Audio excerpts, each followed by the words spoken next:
Lexus продолжи со моделската офанзива истовремено представувајќи уште два новитети. Поголемиот со ознака GX е трета генерација на моќниот теренец изворно лансиран во Америка.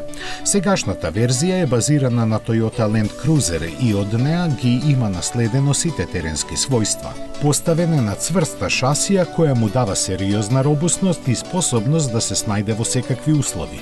Во тоа ќе му помогне 3,4 литарскиот турбобензинец со 6 цилиндри кој може да се пофали со 349 коњи. Менувачот е 10 степен автоматски со редуктор, а погонот секако на сите 4 тркала.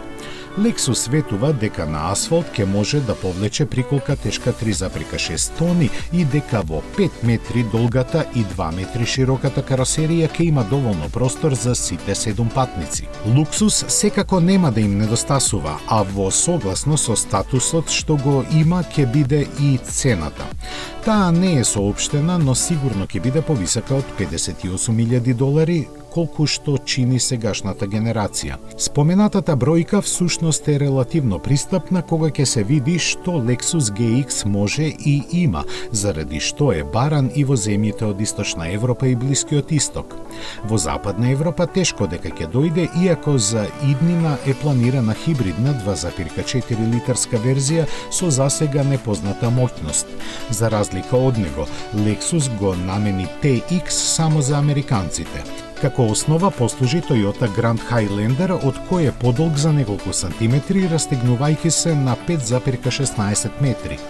Тоа го прави најголем модел на марката, но поважно е што со него се најавува ново дизајнерско изразување кое во блиската иднина ќе го видиме и на други модели. Применетиот стил не е сосема нов, но за разлика од порано, предниот дел не изгледа така масивно.